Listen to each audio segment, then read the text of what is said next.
Saudari-saudaraku terkasih dalam Tuhan Yesus Kristus, selamat pagi dan berkah dalam.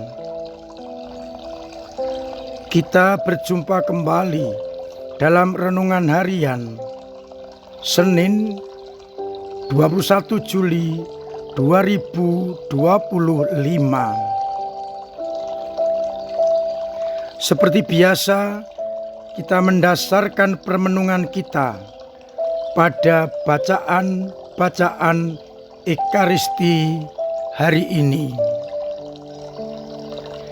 Bacaan yang pertama dari kitab Keluaran bab 14 ayat 5 sampai 18.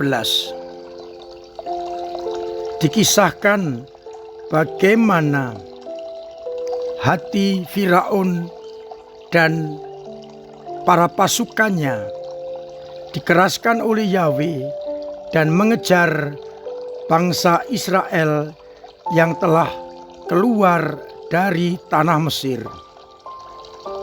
Dengan kekuatan yang penuh, maka Firaun dan tentaranya mengejar sampai di tepi Laut Merah. Dan ketika bangsa Israel menoleh ke belakang, melihat tentara Firaun, mereka sangat ketakutan dan akhirnya mengeluh dan protes kepada Musa.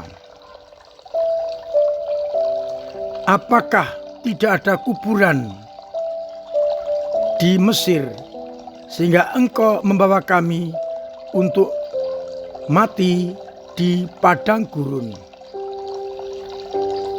Namun Musa mengingatkan, tidak perlu takut, tetaplah berteguh dan perhatikan keselamatan yang datang dari Allah. Kemudian Tuhan bersabda agar Musa mengulurkan tangannya ke atas laut, dan laut akan terbelah sehingga bangsa Israel bisa lewat di tanah yang kering. Dan kemudian akan mengeraskan hati Firaun mengejarnya, dan akhirnya mereka akan dihancurkan, dilenyapkan dari muka bumi. Dari bacaan Injil akan kita dengarkan bersama Injil Matius bab 12 ayat 38 sampai 42. Bagaimana orang-orang Farisi dan ahli Taurat meminta kepada Yesus suatu tanda. Dan Yesus menegaskan, tidak akan diberi tanda selain tanda Nabi Yunus. Dan pada waktu penghakiman, orang Niniwe akan bangkit menghakimi bangsa ini, angkatan yang tidak percaya ini. Karena Niniwe percaya pemberitaan Yunus dan bertobat. Demikian pula pada penghakiman, Ratu dari Selatan akan menghakimi angkatan ini.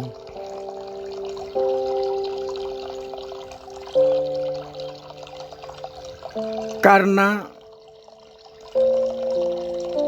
yang ada ketika Ratu Selatan mendengar hikmat Salomo sangat bersukacita. Anak manusia lebih daripada Salomo.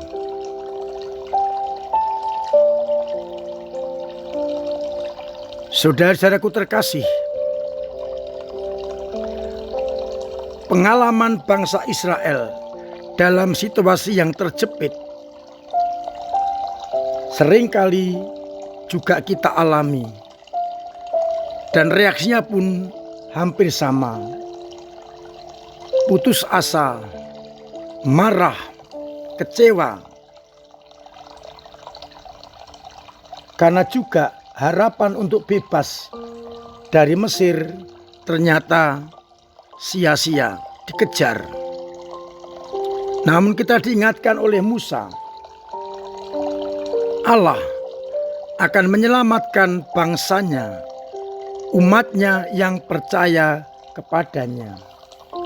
Maka tidak perlu takut, tidak perlu ragu-ragu untuk terus berpegang kepada Allah. Meskipun situasinya terjepit, sengsara, namun Allah tetap akan menyelamatkan. Seperti Allah menyelamatkan bangsa Israel dari kejaran orang-orang Mesir. Namun tidak mudah untuk beriman seperti itu. Tapi kita yakini bersama Allah kita akan selamat. Meskipun tantangan, hambatan, rintangan, bahkan kematian menghadang di jalan. Oleh karena itu, kita harus berani mempercayakan hidup hanya kepada Allah. Sekalipun musuh mengintai kita, kita tidak pernah akan binasa. Karena kita mempercayakan hidup hanya kepada Allah. Dari bacaan Injil kita diingatkan bahwa Allah bekerja sampai hari ini lewat tanda-tandanya yang ada di sekitar kita. Namun seringkali kita seperti orang Farisi dan ahli Taurat yang masih membutuhkan tanda.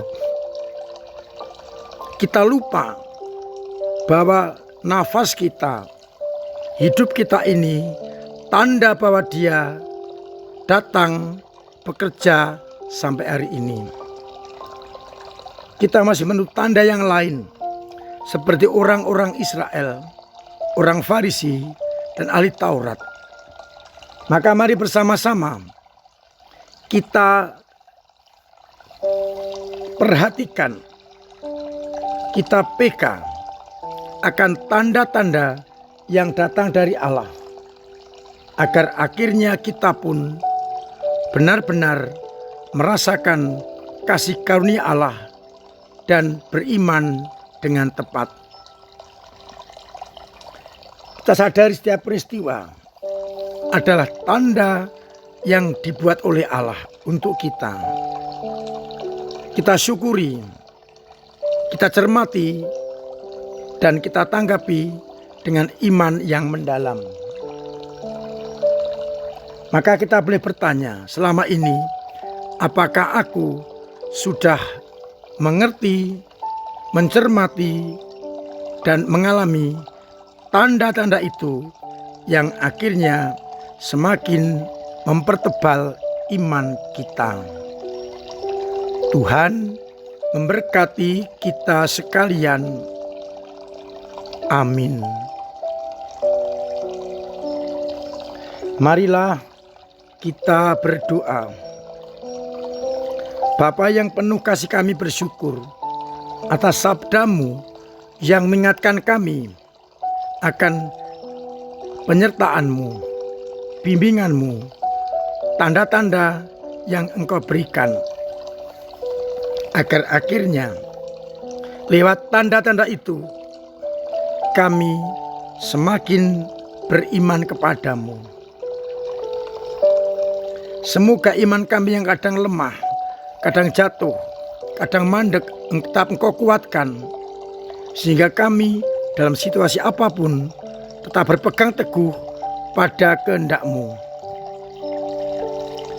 Semoga umat-Mu yang sakit Engkau sembuhkan, yang punya beban berat Engkau ringankan, yang punya persoalan Engkau bantu untuk mengurainya, yang kesulitan ekonomi Engkau bantu usahanya agar semakin berhasil.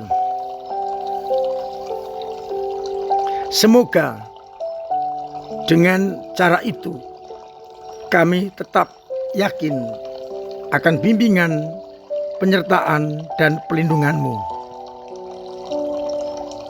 Maka ya Bapa, sertai kami dengan berkat-Mu sendiri, Bapa dan Putera dan Roh Kudus.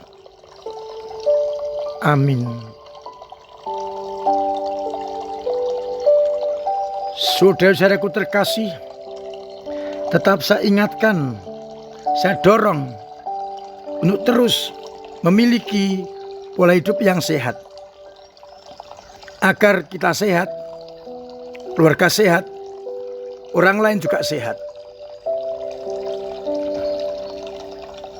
Terima kasih kepada semua saja yang telah ambil bagian dalam karya-karya gereja lewat doa-doa, lewat pemberian diri, pelayanan, pemberian waktu, tenaga, karya, dan juga pemberian dana yang sangat membantu untuk pelayanan gereja. Terima kasih kepada para ketua lingkungan, ketua wilayah, ketua-ketua paguyuban, kabit-kabit, timpel-timpel yang telah bekerja sama memajukan gereja lewat caranya masing-masing. Semoga dengan cara-cara itu gereja kita semakin berkembang, semakin katolik, dan semakin apostolik. Maka mari bersama-sama terus kita dorong, kita ambil bagian dalam kegiatan-kegiatan menggereja, termasuk kegiatan anak-anak muda kita, agar akhirnya gereja semakin berkembang dan hidup.